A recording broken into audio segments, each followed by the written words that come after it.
Hello everyone and welcome to a new video. MC-Mura here. In today's video, we're gonna discuss 5 things in Street Fighter 5 that maybe you are not aware of. Not every one of those will be gameplay related. Some of them might be just some interesting facts or some hidden Easter eggs. Now, the first one I wanted to address is the electricity effect. When you hit someone with an electric attack in Street Fighter 5, you get this graphical effect where they are kinda shocked and you get to see their skeleton.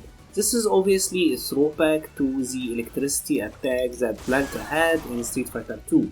Now there is one very interesting exception to this fact, and now the only exception to this rule is Nikali.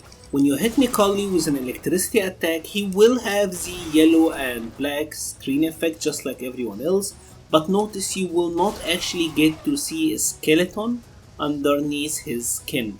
This is obviously done to highlight the fact that Nikali is not human, which is obviously consistent with his story and lore overall. This is a very interesting touch and it's a really cute detail that I feel like most players will miss out on if they don't play the characters themselves or don't play one of the characters who apply the electricity effect. The second fact is that the balancing of the characters from the previous season is actually still present in the current Street Fighter 5.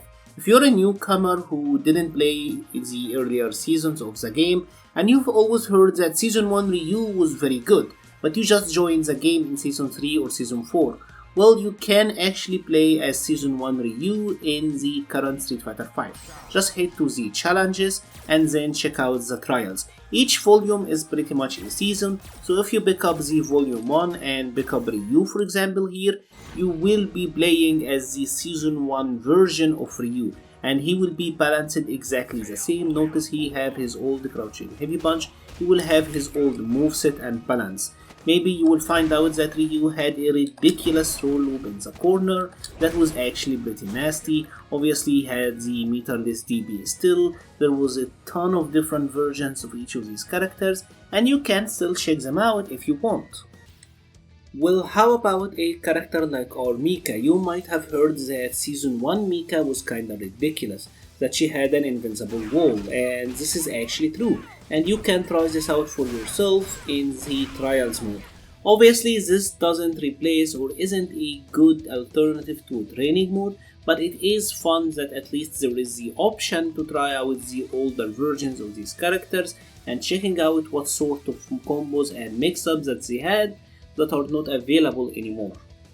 Keeping up with our Mika here for a little bit, I wanted to talk about a fact about her critical art that maybe if you don't use Mika yourself or you don't play her that much and don't know the matchup that you might not have known about.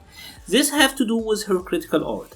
Mika's critical art is obviously a 3-frame command grab, and the interesting thing here is that if Mika's back is to the corner, the command grab will actually have a lot more range. Let's check out the following example. Let's say that this is gonna do an attack and Mika is gonna be mid-screen, right?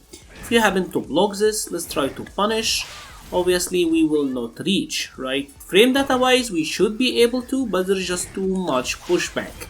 Now the interesting thing here is that, like I said, if her back is to the corner, Mika will actually be able to punish.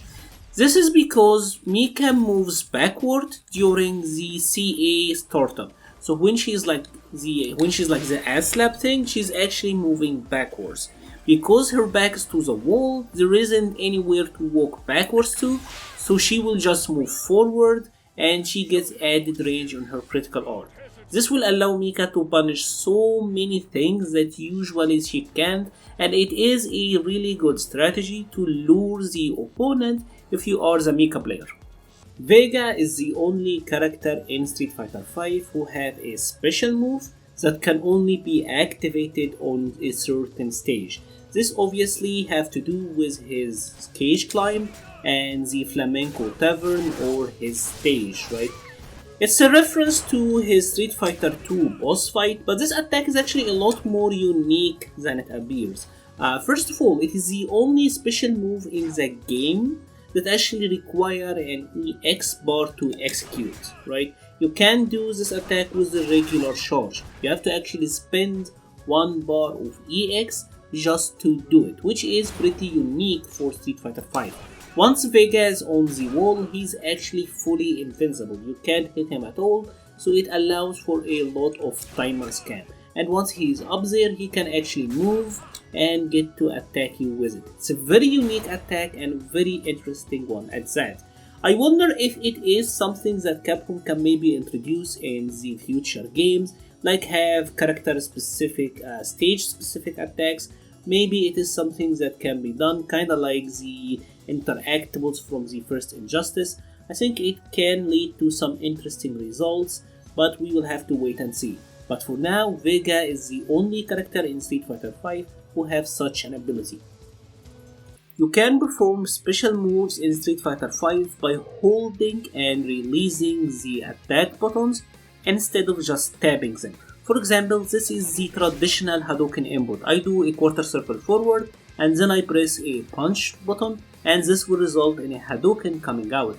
However, notice the following. I'm just gonna press the medium punch button and I'm holding it down. I'm still holding the medium punch. I'm gonna do the quarter circle forward and then I'm gonna let go of the medium punch, and notice this, a Hadouken came out, even though if you look at my input history, you don't see me pressing a punch for the second time. This is a property called negative edge, and you can use this to actually do some really cool sequences.